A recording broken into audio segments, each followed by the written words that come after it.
At 13:29 hours, somewhere over the Persian Gulf, a drone lifted off from Iran's southern coast and pointed its nose straight at one of the most heavily defended floating cities on Earth. Not a base, not a destroyer. An American aircraft carrier, 5,700 Americans on board, dozens of aircraft, enough firepower to rearrange a coastline, and Iran just sent a camera to poke it. Now, on the Iranian operators' screens, this looked routine. Calm seas, clear sky, carrier formation slowly getting bigger in frame, another surveillance run, another propaganda clip for the archives. What they didn't know, they weren't the only ones watching. Because 30 miles east, already moving into position like a ghost with a flight plan, a U.S. Navy stealth fighter was sliding silently into intercept.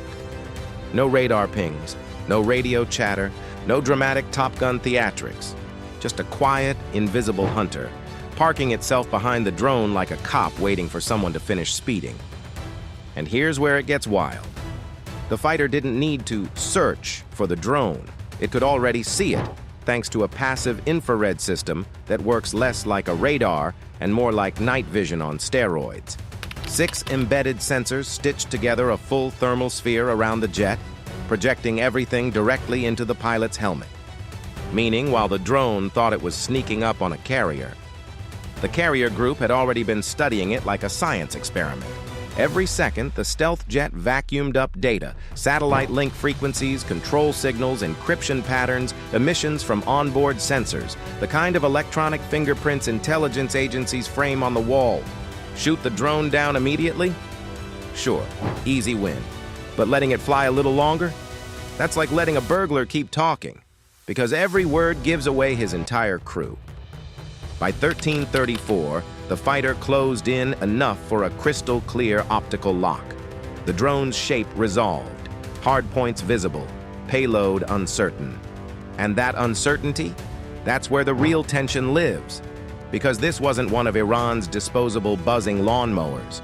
This was a long-range reconnaissance drone, Predator style, capable of flying thousands of kilometers and potentially carrying guided munitions.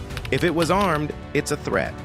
If it's unarmed, shooting it down risks turning a surveillance flight into a diplomatic explosion. And the clock? Yeah, the clock wasn't helping. The drone kept advancing, meter by meter, second by second. Every frame it captured meant sharper imagery of the carrier's flight deck, aircraft positions, and defensive layout. The kind of intel that planners don't just hang on the fridge. They build strike scenarios around. Meanwhile, high above, a surveillance aircraft tracked everything and pushed the data through the fleet's shared combat network. Instantly, escorts across the formation had firing solutions ready. 3 destroyers locked onto the slow propeller drone, ships designed to intercept hypersonic missiles, now mathematically prepared to delete something moving at highway speed. Overkill? Absolutely.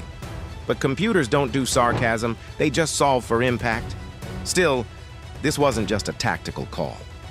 It was political dynamite. Iran has the legal right to fly in international airspace. And with sensitive nuclear negotiations only days away, one wrong trigger pull could hand Tehran a ready-made headline: U.S. shoots down unarmed Iranian drone before talks. That's not just a military incident. That's a diplomatic gift basket. And the Navy had history here. Back in 2016, a drone buzzed the flight deck of the USS Harry S. Truman, and the U.S. let it go. Iran blasted the footage everywhere, turning it into a months-long propaganda victory. No commander wants to be the sequel to that story. So now the decision sat in that razor-thin gray zone between intelligence goldmine and unacceptable risk. Wait longer and you harvest priceless electronic data. Wait too long, and you gamble with thousands of lives. Because at its current speed, the drone would soon cross the threshold where every image becomes operationally useful. And once that happens, you're not just being watched, you're being mapped. Inside the stealth jet, the pilot had already collected nearly 5 minutes of signals, more than enough for analysts to feast on for months. The missile was ready. The lock was steady. All that was missing was 2 words: